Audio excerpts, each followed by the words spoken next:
오늘 우리에게 주실 하나님 말씀은 민수기 9장 1절로 5절까지 말씀입니다. 구약성경 민수기 9장 1절로 5절까지의 말씀 한 절씩 교독하시고 마지막 5절은 합독하여 받들어 봉독하겠습니다. 애굽 땅에서 나온 다음의 첫째 달에 여호와께서 시내 광야에서 모세에게 말씀하여 이르시되 이스라엘 자손에게 유월절을 그 정한 길 곧 이달 14째 날 해 질 때에 너희는 그것을 지키되 그 모든 율례와 그 모든 규례대로 지킬지니라. 이스라엘 자손에게 명령하여 유월절을 지키라 하네. 다 같이 그들이 첫째 달 14째 날 해 질 때에 시내 광야에서 유월절을 지켰으되 이스라엘 자손이 여호와께서 모세에게 명령하신 것을 다 따라 행하였더라. 아멘. 할렐루야. 우리 자유와 영광의 삶을 얻은 우리 모두가 감사하며 살아갈 수 있기를 간절히 축복합니다. 여러분, 인생을 살면서 감사와 기쁨이 있다는 것은 참 행복이죠. 감사와 기쁨이 있다는 것은 결국 문제가 해결되었다는 것이에요. 우리는 살면서 수많은 문제들이 내 앞에 다가올 때에 그 문제를 해결하고자 하죠. 근데 풀리지 않으면 늘 뭐가 오죠? 원망과 불평이 찾아오겠죠. 그러나 그 모든 문제들이 하나하나 풀려나갈 때마다 우린 꼭 하는 한마디가 있습니다. 은혜다. 감사다. 하고 말합니다. 근데 진정 우리가 그것에 대해서 이야기할 때 나에게 진짜 은혜인가? 진짜 감사라고 말할 수 있는. 제가 왜 이 이야기를 하냐면 우리가 가끔 속될 때가 있다는 거예요. 속되다. 내가 그렇게 문제가 급하고 풀리지 않으면 왜 그러냐고 문제 때문에 원망 불평하다가 그 문제가 딱 해결돼요. 그때 한마디 딱 던지면 은혜입니다. 주님 감사합니다. 라고 이야기. 근데 그 다음날 다시 또 문제가 발생. 그러면 또 뭐예요? 분명히 어제까지만 해도 그 풀린 문제 가지고 하나님 은혜지요. 하나님 감사합니다. 라고 이야기해 놓고 그 다음 아침에 해가 떴습니다 하는 그 순간 또 원망 불평. 왜 나에게 또 이런 문제 주냐? 어제 문제 다 해결된 것 같았는데 왜 나에게 또 이 문제를 나에게 주십니까? 또다시 뭐가 와요? 원망과 불평이 찾아. 이걸 보면 진짜 감사인가? 진짜 주님의 은혜라고 말할 수 있는가? 아, 거짓이다. 여러분, 진짜 은혜고 진짜 감사라면 또다시 원망하고 불평할 일이 없다는 거예요. 앞전에 있었던 문제가 또다시 내 앞서서 다가와도요. 뭐라고 이야기해요? 주님이 나에게 은혜 주셨어. 나에게 감사의 삶을 주셨어. 이거 못할 거 없어. 못 이겨낼 수 없어. 못 이겨낼 거 없다는 거예요. 또다시 주실 거야. 또다시 이겨내게 하실 거야. 그런 마음이 앞서야 하는 것입니다. 저는 우리 모두에게 그런 감사와 은혜가, 진정한 감사와 은혜가 다시 여러분 앞에 있기를 간절히 축복합니다. 그런 의미에서 오늘 민수기 9장 1절로 5절 말씀 가지고 구원의 은혜를 입은 자들의 6월절에 관해서 이야기를 해보려고 합니다. 여러분, 평생을 살면서 그리스도인들이 가져야 할, 절대 잊지 말고 기억해야 할 한 가지가 있습니다. 뭐라고 여러분 생각합니까? 그리스도인이라면 평생을 살면서 요거는 절대 잊지 말아야 합니다. 절대 잊지 말고 기억해야 합니다. 뭐라고 생각하십니까? 성경은 이렇게 이야기합니다. 신명기 17장 19절. 함께 있습니다. 시작. 평생에 자기 옆에 두고 읽어 그의 하나님 여호와 경외하기를 배우며 이 율법의 모든 말과 이 규례를 지켜 행할 것이라. 아멘. 뭐라고 이야기합니까? 여호와 경외하기를 멈추지 말라. 여호와 경외하는 것이 어떻게 하는 거냐고요? 그가 주신 율법을 지켜 행하는 거라고 말씀합니다. 평생을 살면서요 여호와 경외하는 거 잊지 말라는 거예요. 근데 우리는 잠시 잠깐 이제 제가 서두에 이야기했듯 은혜와 감사가 일시적이라는 거예요. 또다시 문제 생기면 언제 그랬냐? 여호와 경외하는 것도요. 내 문제가 풀리면 여호와 경외합니다. 여호와 사랑합니다. 찬양합니다. 그렇게 위지하다가 문제가 또 터지면 또 언제 그랬냐는 듯 하나님께 원망 불평이 먼저 앞서는 거예요. 여러분 이만큼 우리가 변덕이 심한 거죠. 여호와 경외하는 이 신앙의 삶에서 그렇게 해야 할 것들을 우리가 놓치고 살 때에 분명히 말합니다. 여호와 경외하기를 배우고 그 율법을 지켜 행하라고 말씀합니다. 그게 뭐라고요? 내 평생을 살면서 해야 할 우리의 사명이라고 말합니다. 우리는 하나님의 대리자로서 살아가는 자들입니다. 하나님의 대리자로 살아가는 자들은요, 주야로 말씀을 묵상하며 그분의 뜻을 헤아리며 올바른 길로 살아갈 수 있어야 하는 것입니다. 더구나 대리자에게 맡기신 모든 사명은 여호와의 도를 따를 때 여호와의 통치와 그의 지도력을 펼쳐가며 형통한 길로 살아갈 수 있다는 것입니다. 여러분 여기서 여호와의 도라는 것이 뭘까요? 여호와의 도는 아주 간단합니다. 하나님께서 인간에게 주신 말씀이자 계명이라는 것입니다. 그 여호와의 도를 따라가는 것이 어렵습니까? 어렵지 않아요. 순종하면 되는. 여호와의 도에 관해서 잘 표현되고 있는 것이 바로 이스라엘의 출애굽 사건입니다. 430년간의 애굽의 노역 생활을 마치고 약속의 땅 가나안 땅을 그들에게 소망으로 얻었어요. 그렇게 소망으로 시작한 출애굽의 과정, 그 여정, 광야 생활을 볼 때 그 여정은 이스라엘에게서 어땠을까요? 축복, 감사, 은혜? 아니죠. 그들은 늘 하나같이 불평이 많았어요. 더구나 불순종까지 갔어요. 아니 그것도 모자라요. 그걸 넘어서 우상 숭배까지 넘어가게 됩니다. 한마디로 보면 사자성어로 감탄고토라는 뜻을 갖고 있어요. 무슨 뜻이죠? 알면 삼키고 쓰면 뱉는다는 감탄고토의 사건을 그들이 벌이고 있다는 거예요. 출애굽 사건의 모든 과정을 보면 힘들고 고통스러울 때는 의지하다가 그렇게 편안해지고 또 문제가 없어지면 또 잘 가는 거예요. 알면 삼키고 쓰면 뱉어버리는 그들의 인생, 그게 신앙이었던 거예요. 하나님의 정의를 완전히 짓밟아버리고 자신들의 원하는 성취에 이르지 못하면 언제나처럼 적대시하며 원인과 책임을 전가하고 분노를 쏟아붓기에 급급한 그들이 이스라엘 출애굽하는 1세대였다는 것을 우리가 알게 됩니다. 어떻게 보면 이들은 반신앙적이고 비성서적인 삶을 살고 있었다는 거예요. 겉으로는 감사요 은혜요. 하나님이 우리에게 약속의 가나안 땅을 주셨어. 우리 이 노역의 인생, 애굽의 인생 생활에서 이제 자유를 얻게 하셨어. 하나님 은혜입니다. 하나님. 근데 출애굽 광야의 여정에서 늘 뭐라고 이야기해요? 불평하잖아요. 또 원망하잖아요. 왜 우리 여기서 죽게 하느냐? 차라리 애굽에 놔뒀으면 차라리 그나마 먹고 살고 죽는데 걱정하지는 않아. 이만큼 비신앙적이고 그들의 반신앙적인 삶으로 우리는 비춰보며 살아가고 있습니다. 여러분, 여호와의 도를 따르지 않는 자들의 모습이 여기 있는 거예요. 하나님이 인간에게 주신 말씀이자 계명을 지키지 않는 거야. 뭐 하라고요? 순종하라고.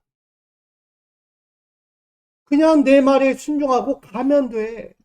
근데 그들은 듣지 않아요. 아무리 모세의 지도자를 통하여 그들에게 끊임없이 알려줘도 그들은 반항입니다. 그러니 그들은 하나님의 선의를 완전히 짓밟아 버렸다라고 말할 수밖에 없는 거죠.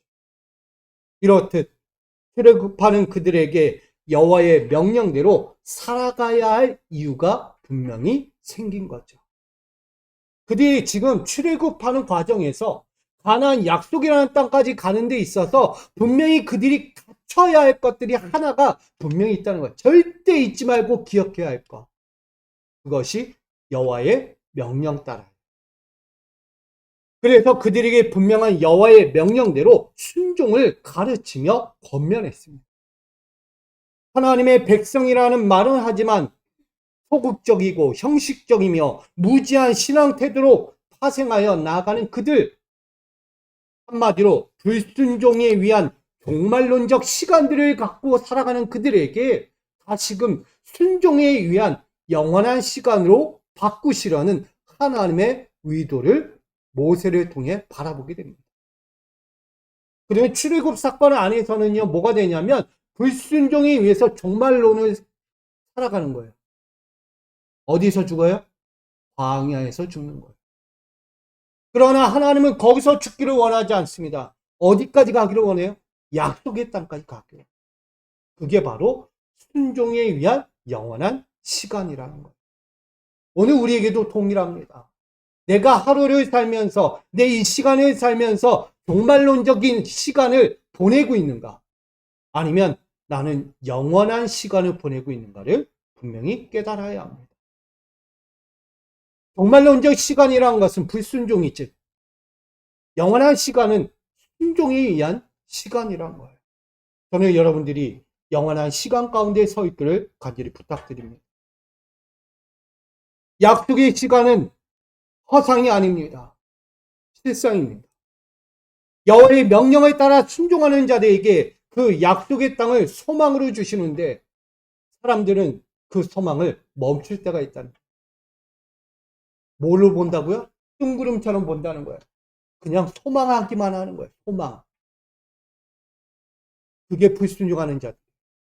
그러나 순종하고 믿고 신뢰하는 자는요, 소망을 넘어 성취까지 가는 것입니다. 완전한 성취가 이루어질 것을 바라보라고 오늘 그들에게 한 가지를 권면한 거예요. 이 출애굽 사건에 통하여 그들이 형통한 길로 가야 한다. 끝까지 여호와의 명령대로 가야 한다는 것을 말씀하고 있는 것입니다. 여러분, 우리 이 소망으로 가는 이 시간, 소망으로 멈추지 말고요, 소망을 넘어 하나님의 구원의 성취를 보는 약속의 땅을 밟는 우리 모두가 되기를 소망합니다. 그래서 신명기 2장 27절은 이렇게 이야기합니다. 같이 있습니다. 나를 내 땅으로 통과하게 하라. 내가 큰 길로만 행하고 좌로나 우로나 치우치지 아니하리라. 아멘. 약속하신 가나안 땅 정복은요, 사람들의 생각과 지혜와 의지로 갈 수 없다는 것을 분명히 전하고 있습니다. 자, 보세요. 나를 내 땅으로 통과하게 하라. 너희가 갈 땅에 나를 세우라는 얘기입니다. 하나님을 먼저 그 앞서 세우라는 이야기입니다. 우리가 먼저 인생을 살아갈 때 늘 이렇게 하죠. 내가 먼저 갈 테니 주님 따르십시오. 내가 먼저 갈 테니 주님은 뒤에서 나를 보좌하십시오라고 이야기해요. 그걸 바꾸시라는 얘기. 이 출애굽의 모든 과정의 여정, 우리의 광야 같은 인생도요, 하나님이 앞서 계셔야 하는 것입니다. 내가 가야 할 그 인생의 여정 앞에 하나님을 먼저 앞세우라는 거예요. 그래서 그들에게 이야기하는 거예요. 신의 광야에서 하나님의 성막을 세우고 그리고 광야 행진을 할 때 뭐가 먼저 앞서갑니까? 여호와의 법궤가 앞서 먼저 가. 모든 광야에 앞서서요, 사람이 먼저 앞서는 것이 아니라 하나님의 법궤, 하나님의 말씀, 하나님의 임재가 먼저 앞선다는 거예요. 우리에게 그걸 강조합니다. 신앙생활 하면서 자꾸 하나님 뒤에서 나만 서포트하고 보좌하면서 내가 원하는 방식대로 이끌어 주십시오라고 이야기하잖아요. 하나님의 말씀대로 우리는 따라가는 거예요. 하나님은요, 그 모든 땅, 가나안 땅까지 가는데, 아니 가나안 땅에 들어가는 모든 정복에 이르기까지 하나님은 모든 전략을 세우시고 장악하시고 최상의 전략을 세워가십니다. 그게 리더죠. 리더는요, 어떤 일에 있어서 최상의 전략을 세우는 거예요. 내 백성들, 내 민족, 내 군사가 저 땅을 밟을 때 어떻게 밟아야 하는가? 어떻게 들어가야 하는가? 어떤 전쟁을 벌여야 하는가? 최상의 전략을 갖는 거예요. 그걸 누가 하신다고요? 하나님, 여호와께서 하신다고 말씀합니다. 그러니 여호와께서 펼치실 그 모든 길을 우린 이렇게 이야기합니다. 왕의 대로다. 다시 고대 근동은 그 지역 라인이 왕의 대로라고 이야기해요. 모든 문명의 거점이 그쪽으로 통한다는 신의 광야의 현장. 그래서 거기엔 우리가 생각하지 못하는 하나님의 축복이 대로가 열려 있다라고 이야기합니다. 그래서 왕의 대로라고 이야기해요. 그래서 그 왕의 대로를 하나님이 확보하시고 그 길을 오직 나의 백성들이 따라오기를 원하고 있는 것입니다. 그 왕의 대로를 가는 자들은 형통한 거예요. 그러나 그 왕의 대로를 떠나 다른 길을 가는 자들은 험난할 수밖에 없겠죠. 왜? 스스로 좌처 있기 때문에. 다시 말하면 하나님은 약속의 땅까지 가는 길에 있어서 한 달 남짓 되는 그 거리를 40년을 거쳐서 가는 일에 있어서 그것이 우리가 볼 때는 연단이고 시련이고 고통이고 절망일지 몰라도 하나님은 뭐다? 평탄한 길이었다라고 말하는 거예요. 우리가 시간을 거쳐보면 시간으로 따지면 왜 이렇게 오래 가지? 왜 이렇게 험난한 거야? 언제쯤 이 문제들이 해결될까라는 고민을 갖고 있지만 하나님은 돌리시는 거예요. 왜? 이 길이 더 안전하니까.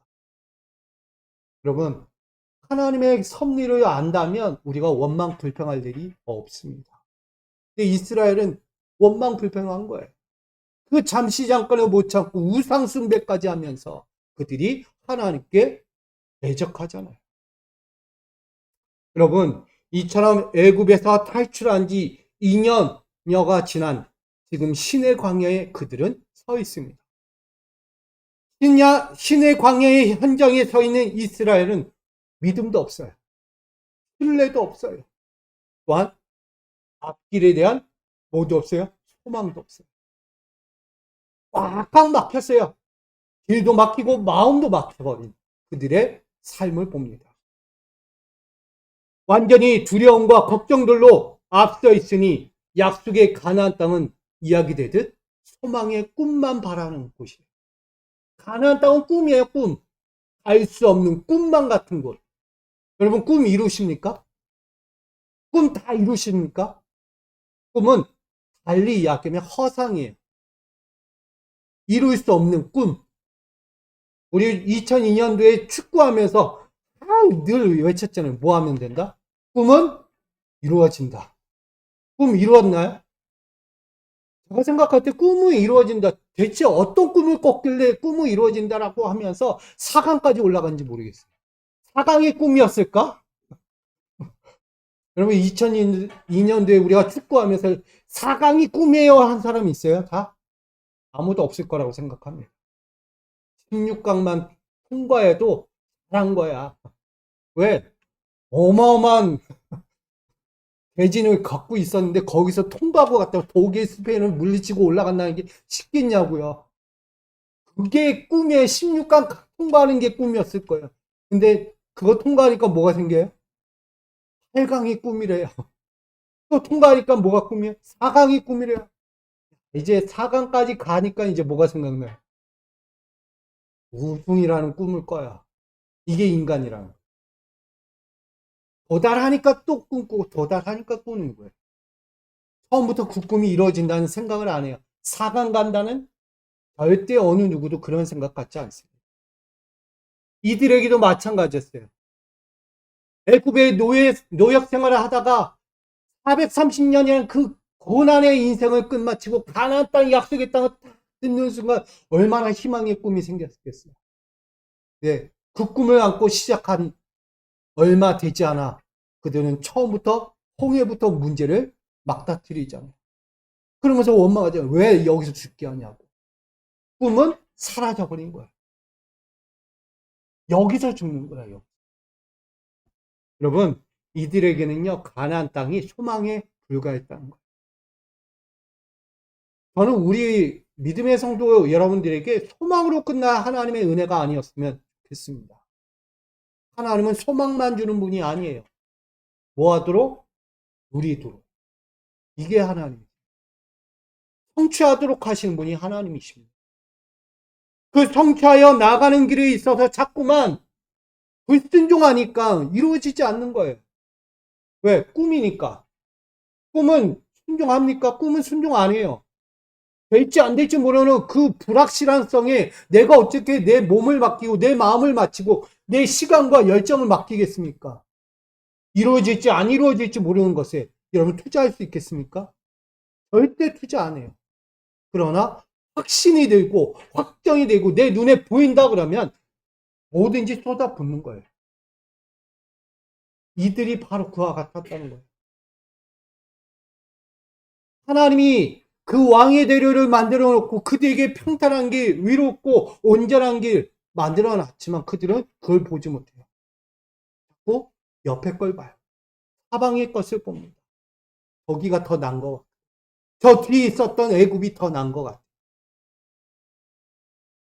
그럼 그들에게 한마디로 더 하는 거예요. 순종하라는 거예요. 여호와의 명령대로. 민수기의 핵심은요, 여호와의 명령대로예요.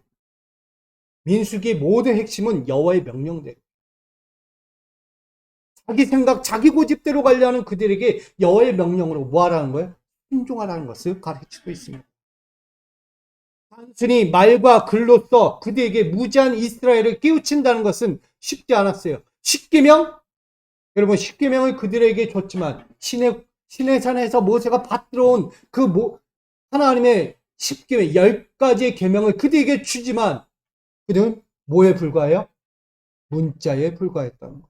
글에 불과한 거예요. 그래, 하나님 말씀 맞아. 하나님 말씀이지. 근데 그거 가지고는 절대 이해할 수도 깨달을 수도 없었다는 거예요. 왜? 자기들이 생각하는 이성적인 판단을 보면 그 율법과는 정반대거든요. 도저히 이해할 수 없는 말씀. 그래? 지키라고 하니까 지키는 거야. 이렇게 되는 거예요. 제가 이야기했던 반신앙적이라. 지키긴 지키지만 확신이 없고 왜 지켜야 하는지 정확한 이해를 갖지 못하는 거예요. 그 모습이 어디까지 흘러와요? 신약시대 예수님께서 사는 그 유대 사회까지 온 거예요. 바리새인들, 율법학자들이 너무나 문자적으로 율법을 이해하고 자기들의 입맛에 맞도록 바꿔버리는, 그러니 하나님의 의도의 율법을 전혀 모르는 거예요. 율법은 뭐라고요? 사랑이었어요. 죄를 깨닫게 하는 거지만 그게 뭐예요? 사랑을 덮는 거예요. 근데 그들은 율법 위에 뭐를 더해요? 저주를 더하는, 진노를 더하고 정죄하기 바쁘고 그를 죽이기에 철연되어 있는 거예요. 율법이 그렇게 바뀌어버린 거예요. 하나님은 율법을 통해 그들을 아직 사랑하고 있다는 것을 보여주기 위해서 죄를 지었지만, 죄 가운데 있었지만 끌어안고 다시 가겠다는 거예요. 그걸 그들에게 가르쳐준 거였어요. 그만큼 여호와의 명령대로 따르지 않고 문자적으로 보고 이해하고 깨닫지 못하는 이 분명하지 못하고 확실하지 못한 신앙을 그들은 살고 있었다는 것을 말합니다. 그러니 그들에게 요구하고자 하는 것이 뭡니까? 순종이겠죠. 근데 그 순종을 요구하는 데 있어서 그 순종의 핵심이 뭘까요? 어떻게 하면 순종할 수 있을까? 순종은 말만 한다고 순종하는 게 아니잖아요. 그 마음에 뭔가가 들어오는 느낌이 있어야죠. 뭔가의 메시지가 있어야 그가 순종하는 거 아닙니까? 목적이 있어야 순종하는 거죠. 그러니 그 목적을 오늘 이야기하게 됩니다.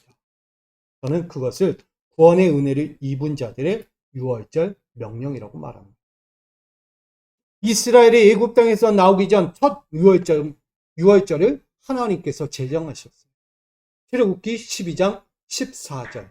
너희는 이날을 기념하여 여호와의 절기를 삼아 영원한 규례로 대대히 지킬지니라. 아멘. 이 말씀이 뭔가요? 하나님은 이날을 영원한 규례로 대대로 지킬 걸 명령했어요. 특별히 가나안 땅에 이를 때까지 정해진 시기 매해 1월 14일 정월 1월 14일에 지킬 것을 명령합니다. 여기서의 6월절이라는 것은 우리가 다 알고 있듯이 재앙이 넘어가다 라는 뜻을 갖고 있습니다. 패스오버, 즉 그들에게 임할 하나님의 진노가 뛰어 넘어가다 라는 뜻을 갖고 있는 거죠.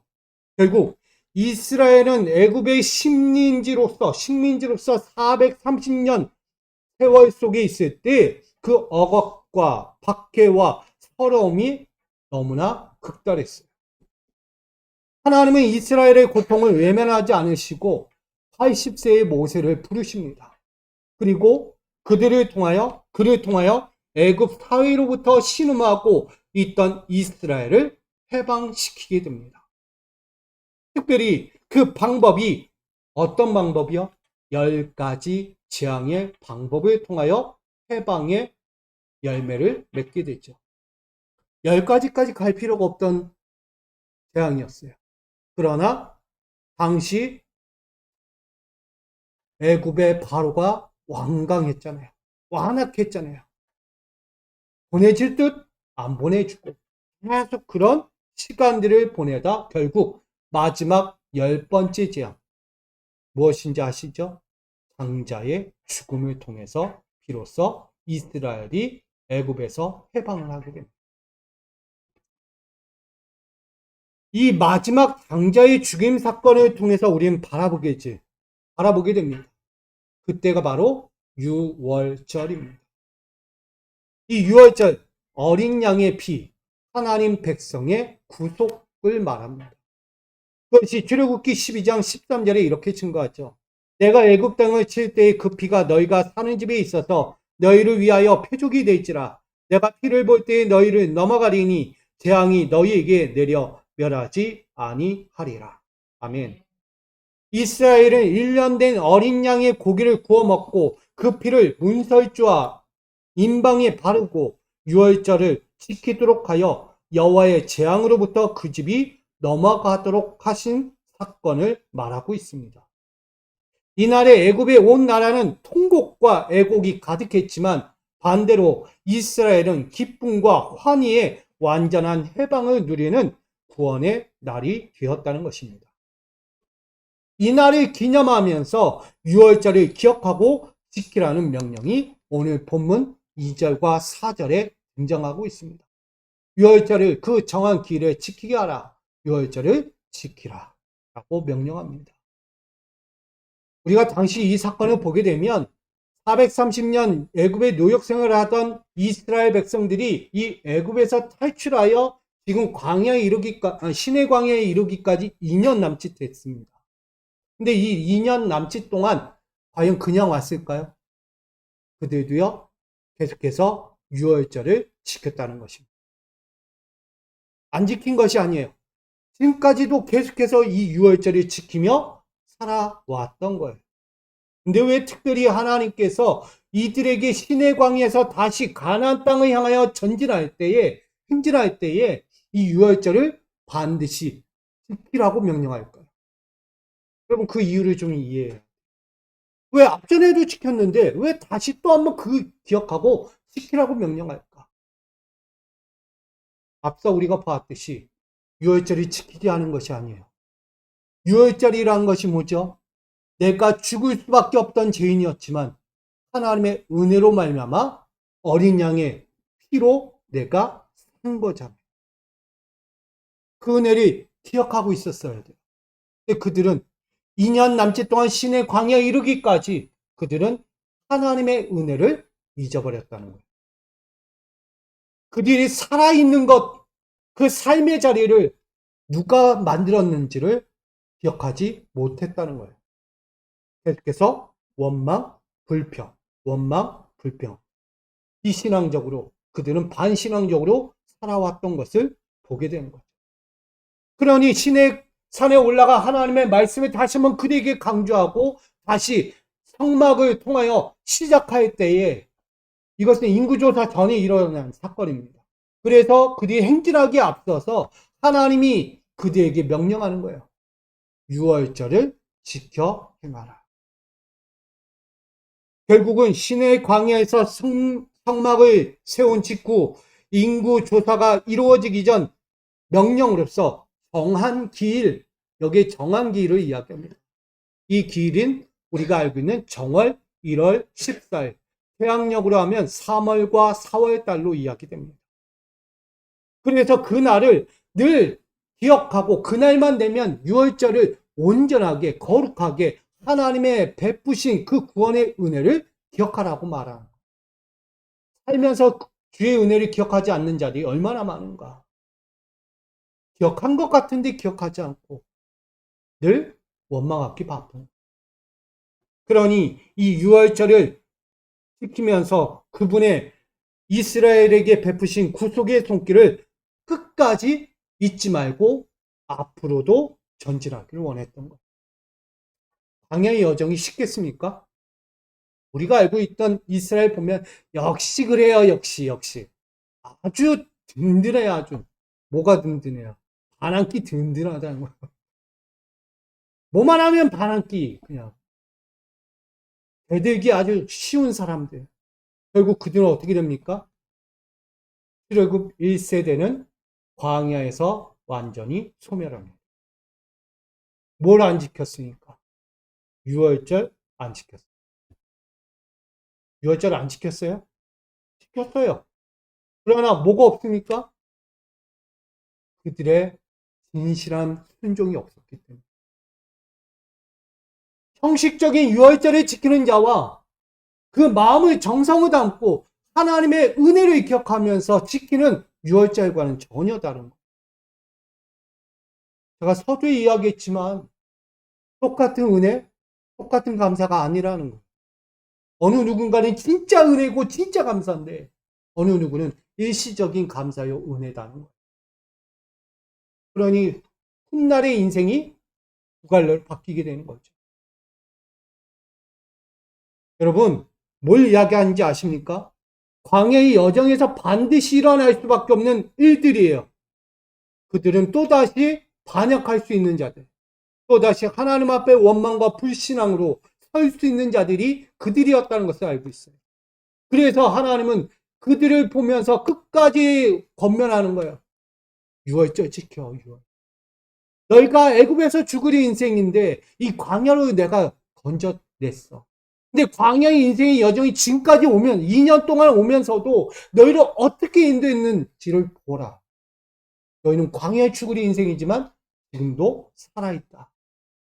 근데 이 인생이 여기서 끝낼 인생이냐? 아니다. 너희는 앞으로 가나안 땅까지 갈 인생이다. 그러니 너희는 그 가나안 땅까지 갈 인생에 내가 너희와 영원히 함께 할 것이라는 것을 잊지 말라는 거예요. 그게 6월절입니다. 그게 지난 시간에 이야기했던 말씀과 일맥상통하는 거예요. 영원히 내가 너희와 함께 하겠다는 하나님의 말씀, 그것이 너희 이 민수기 안에 있다는 것을 말합니다. 그러면서 그들에게 이야기하죠. 이 이동 성막 안에서 이루어지는 모든 제위식이 있죠. 우리가 봤듯이 5대 제사. 모든 제사를 통하여 하나님의 임재와 그들의 죄를 구속하시고 깨끗한 자들을, 거룩한 자들을 어디까지요? 약속의 땅까지 인도하는 성막, 구원의 성막이에요. 그 안에 있는 자들은 살지만 그 안에서 벗어나는 자들은 다 죽게 되는 거예요. 성막이 있지만 그 성막 안에서도 여호와의 말씀에 순종하여 그 자기의 진영을 지키는 자들은 그 성막이 평탄해요. 그러나 거기서 자기 역할을 하지 않고 자기의 사명을 지키지 않는 자들은 그 성막의 한쪽 문이 열려지게 돼요. 그건 누가 오죠? 당연히 적대 세력이 들어오겠죠. 그 모든 성막은 쑥대밭 되는 거예요. 그 자그마한 하나하나를 우리가 어떻게 지켜가느냐, 어떤 사명을 갖느냐가 얼마나 중요한지를 말하고 있는 거예요. 여러분, 그만큼 이 성막이 하나님의 보호장치이고 그들을 끝까지 가나안 약속의 땅까지 이끌고자 하는 하나님의 메시지가 그 안에 있는 거예요. 그 중심이 바로 유월절이에요. 하나님의 은혜를 잊지 마라. 너희를 건진 것, 살리신 것, 그 구속하신 은혜를 절대 잊지 말라고 유월절에 대한 명령을 내리고 있는 것입니다. 특별히 이 모든 것은 이스라엘이 광야의 환경이 아무리 힘들고 열악할지라도 그 어떤 시련과 유혹들이라도 이겨내고 반드시 하나님의 말씀만을 의지하고 따르며 그 뜻에서 벗어나지 않기를 간절히 소원하는 마음에서 유월절 명령을 내린 것입니다. 여러분, 그런 의미에서 본다면 오늘 유월절 명령은 여호와의 구속 사건을 기억해야 할 책무가 있는 거예요. 유월절을 통하여 늘 기억해야 할 사건들이 있는 거예요. 저는 그것을 세 가지 직무로 함께 나눠보고자 합니다. 여러분, 유월절 명령에 따른 그리스도인의 직무가 무엇일까요? 첫 번째, 정한 기일을 잊지 말고 지키라는 거예요. 민수기 9장 2절, 이스라엘 자손에게 유월절을 그 정한 기일에 지키게 하라. 유월절을 지키되 하나님의 명령하신 그 날, 그 시기, 그때에 드리도록 명령하고 있습니다. 이 정한 기일이라는 것은 여호와께서 정한 시간과 장소와 때를 말합니다. 이스라엘이 광야를 행진하는 그 어떤 때라도 여호와께서 베푸신 구원의 은혜만은 절대 잊지 말아야 한다는 사실을 가르치기 위해서 그 정한 시기가 있는 거예요. 아무 때나 하지 않아요. 여러분에게도 하나님의 은혜가 매일 아무 때나 임한다고 하면 하나님의 은혜를 기억할까요? 그게 하나님의 은혜일까? 아무도 기억 못할걸요. 하나님의 은혜가 매 순간 임한다면 그거 하나님의 은혜로 이야기하지 않을 거예요. 내 공로라고 이야기할 거예요. 그러나 하나님의 정한 때, 하나님의 정한 시기, 하나님의 절묘한 그 시기에 우리에게 그 은혜를 주면 야, 이만한 은혜가 없다 라고 이야기할 거예요. 이해되십니까? 우리는 날마다 있기 원하지 않아요. 매 순간 하나님의 은혜가 있기 원해요. 맞아요. 그러면 얼마나 좋겠어요. 그러나 이스라엘을 딱 보면 알잖아요. 그렇게 주면 까먹을 이들. 절대 기억 못할 이들. 그러니 하나님은 정한 길에 그 유월절 하나님의 놀라운 구원의 손길을 기억하도록 명령했다는 것입니다. 광야라는 험난한 길일지라도 여호와께서 정하신 규례와 질서는 무시돼서는 안 되었기 때문입니다.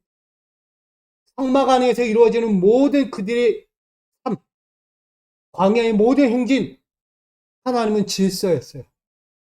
그 질서 가운데 유월절을 통하여 모았도록 하나님의 은혜는 잊지 말라. 지금까지 지켜내신 것. 지금까지 나와 함께 하신 것 잊지 말라고 명령한 거예요. 그러니 여호와의 은혜를 항상 간직해야 한다는 사실을 그들에게 가르쳐주고 있는 것입니다.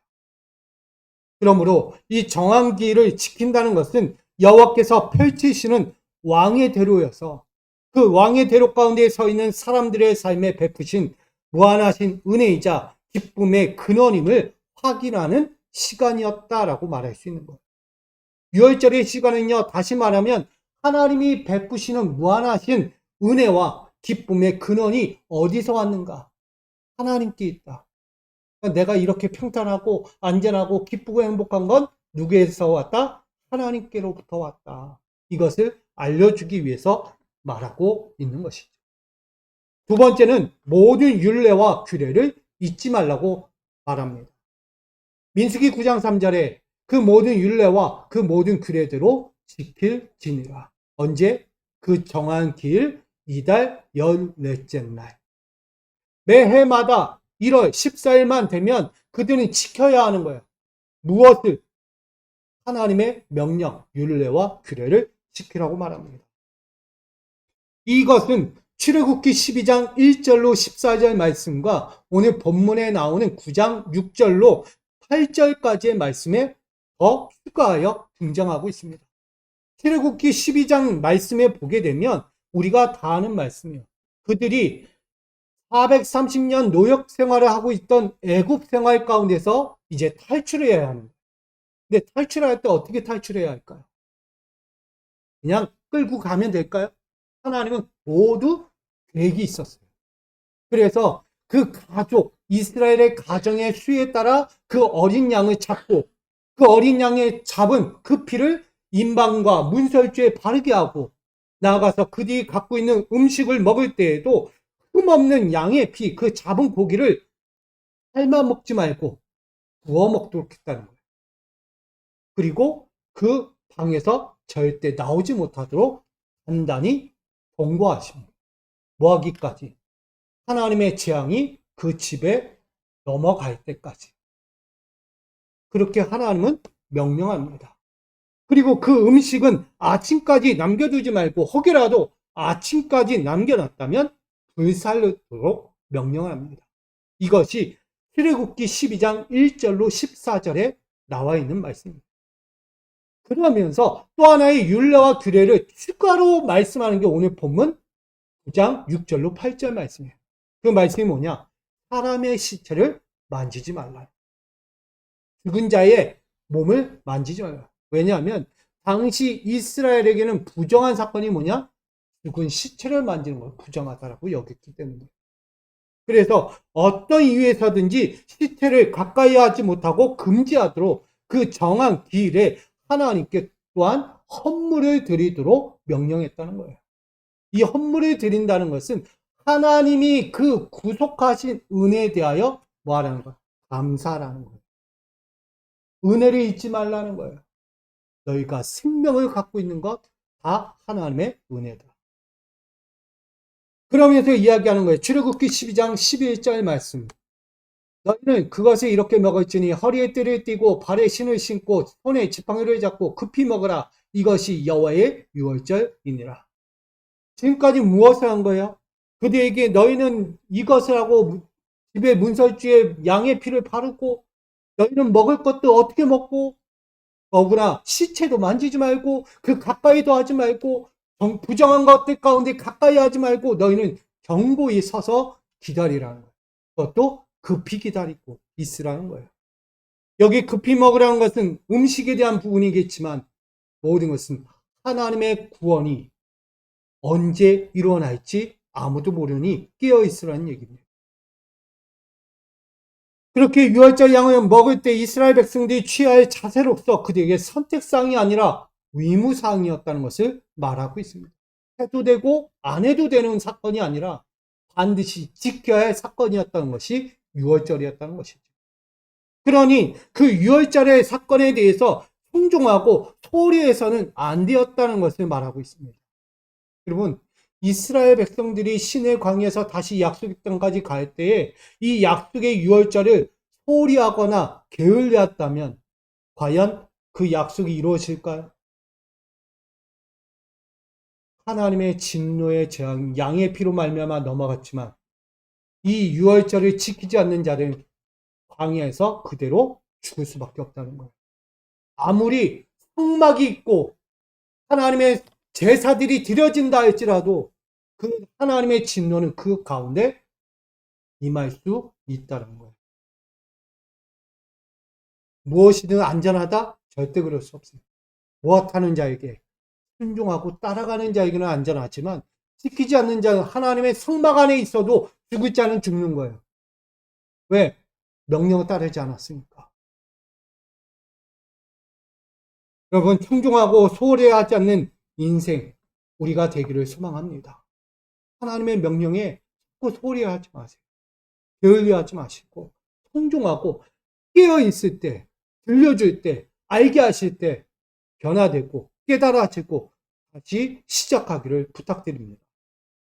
오늘 애굽에 닥쳐오는 죽음 앞에서 이스라엘이 경건하고 청종하며 순종하는 삶이 됐을 때 사망 가운데 있을지라도 살게 될 것이고 구원의 날을 보게 될 것이라고 강조하고 있는 것입니다.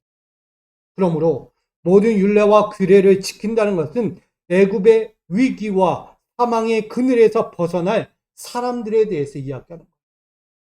사람들에게 다가올 수 있는 위기는 있습니다. 환난은 있다는 거예요. 그런 가운데서도 깨어서 주의 나를 바라보는 자들은 산다는 거예요. 그의 명령을 지키는 자들은 사는 거예요. 그러니 무엇하라? 경건하고 순종하고 순종을 요구하는 것입니다. 이스라엘에게 요구하는 건 다른 거 없어요.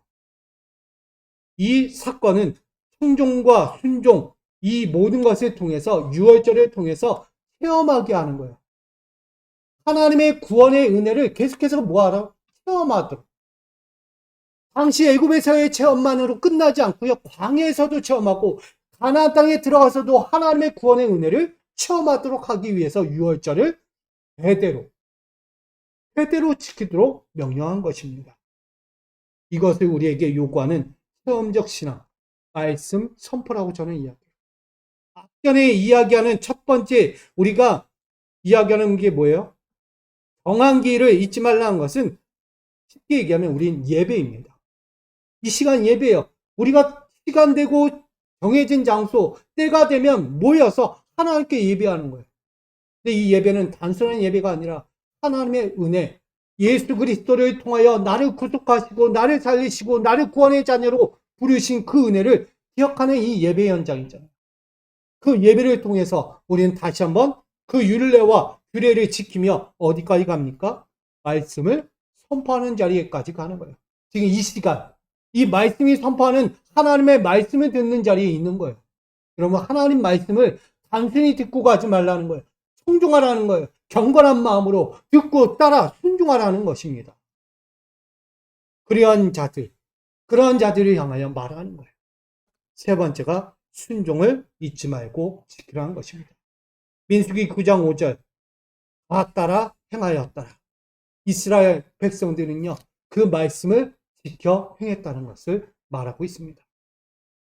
여호와의 말씀 앞에서 믿음과 신뢰가 변함없었다는 것을 강조하죠. 이스라엘은 험난한 광야의 행진 앞에서 피의 제사로 희생될 양의 소비적인 이윤의 추구로 멈추지 않았다. 내가 양을 드리면 이 양 어떡하지? 내가 소를 갖다 드리면 어떡하지? 내 건데. 어떻게 보면 제사 한 번에 드려도 이윤 추구를 생각하는 백성들이 있다는 거예요. 내 거 드리면 나는 어떻게 살아? 이거 드리면 나는 어떻게 살아야 하는 거지? 내 가족은?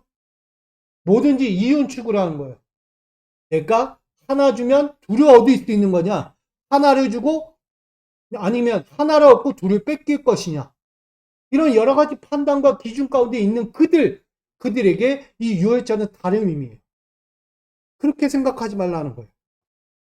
광야 인생을 책임질 분은 금송아지가 아니다. 금송아지가 아니다. 나를 원망하고 불평하던 너희 금송아지까지 만들어 나를 신이라 부르고 있는 그들을 안 된다. 나는 금송아지가 아니라 너희를 인도할 하나님, 여호와 하나님이다라는 것을 말하고 있는 거예요. 그들은 비신앙적이었습니까? 신앙으로 돌아오라는 거예요. 여러분들 안에서도요, 반신앙적인 삶이 있다면 버리시기를 부탁드립니다. 내가 어떤 게 반신앙적이지? 어떻게 한 게 하나님 앞에서 그릇된 신앙생활이지? 한번 생각해 보세요. 결국은 은혜와 감사만 가지고도 우리는 볼 수 있는 거예요. 영원하지 않는 일시적인 모습. 결국 그게 반신앙적입니다. 여러분, 여호와의 말씀과 명령에 온전히 순종함으로 서는 그들, 여호와 앞에서 여호와의 일하심을 볼 수 있는 자들이 되어야 합니다. 하나님의 일하심을 볼 수 있는 자들은 누구냐면 순종하는 자들 앞에서 보여줘요. 순종하지 않는 자들이 하나님의 일하심이 보이지 않아요. 왜? 단순히 은혜가 없거든요. 순종하지 않는데 하나님의 은혜가 어찌 임합니까? 하나님의 말씀에 듣고 순종하고 그 앞에 순종하는 자가 하나님의 일하심을 볼 수 있는 겁니다. 그 은혜를 고백할 수 있는 거고. 그러니 이스라엘에게 그 주변과 상황과 처지를 바라보라고 이야기하는 것이 아니라 너희는 이 유월절을 통하여 나 하나님을 바라봐. 그게 곧 순종이다. 그러면 너희 가운데 그 약속은 이루어질 것이다. 이걸 말하는 거예요. 그러니 오늘 순종을 지킨다는 것은 여호와의 영원한 소망으로서 그 삶에서 형통과 영생과 구원의 축복을 뭐하라는 거예요? 보고 듣고 누리라는 명령입니다. 그러니까 유월절을 지키라는 것은요, 하나님이 베풀어 주시는 영생, 은혜, 구원을 보라는 거예요. 보고 듣고 누리라는 거. 여러분 이거 놓치지 않기를 원합니다. 우리가 할 일은 신앙의 현장이에요. 교회 현장만 있는 것이 아니고요. 여러분 삶의 현장이 있는 거예요. 거기는 다 사명의 현장이에요. 그 현장에서 유월절이 지키시기를 부탁드립니다. 그 유월절이 뭘까요? 단순히 주일날 와서 예배드린 이곳이 유월절이 아니고요. 내가 서 있는 그곳에서 주의 말씀을 청종하고 따라가는 것. 그게 유월절이에요. 지키면 뭐예요? 하나님의 은혜가 이등 알잖아요. 하나님의 역사가 이거라는 거 알아요. 그걸 잊지 않는 시간. 우리는 바라보는 것입니다. 결론입니다. 구원의 은혜를 입은 자들의 유월절. 우리는 광야의 인생에 있고 때로는 여호와의 명령대로 순종하며 살아가는 삶의 자리에 있습니다. 우리에게 때로는 열악한 환경, 정말 따라갈 수 없고 순종하기도 버거운 그 삶의 신앙의 현장에 있지라도 하나님은 무엇해요? 유월절을 지키라고 말씀하세요. 유월절 여호와의 명령대로 순종하라는 거예요. 유월절은 뭐예요? 나를 구원하신 은혜를 깨닫는 거예요. 그래서 말하죠. 시편 125편 1절 함께 있습니다. 시작. 여호와를 위지하는 자는 시온산이 흔들리지 아니하고 영원히 있음 같도다. 아멘. 여호와의 유월절을 지키며 그분의 행하신 일들을 늘 깨닫고 기억하고 잊지 않고 순종하는 자들에게 임하는 말씀이에요. 뭐냐? 여호와는 내 곁에서 항상 견고함의 산이 되실 것이라는 거예요. 나아가 여호와는 내 곁에서 요동할 수 없는 자연의 신비를 그 신비들로 감사를 얻게 하신다는 거예요.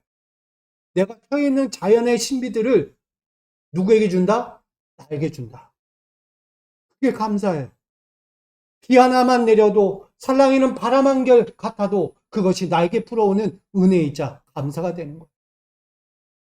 그리고 일시적인 감사가 아니라 여호와의 보호하심이 영원한 약속으로 주어지는 것이다 라고 말씀합니다. 무엇하는 자? 여호와를 의지하는 자, 경외하는 자, 그의 말씀 앞에 숨기고 순종하는 자. 그러니 외부적 공격과 위협들로부터 안전하고 견고한 은혜의 삶으로 살아갈 수 있다는 것을 강조하는 것입니다. 여러분, 오늘 이야기한 세 가지 여호와의 명령대로 유월절을 지켜야 합니다. 정한 길, 모든 율례와 규례, 순종, 여러분 잊지 말고 지키시 바랍니다. 무엇을 위해 있다고요? 하나님의 은혜를 깨닫는 시간.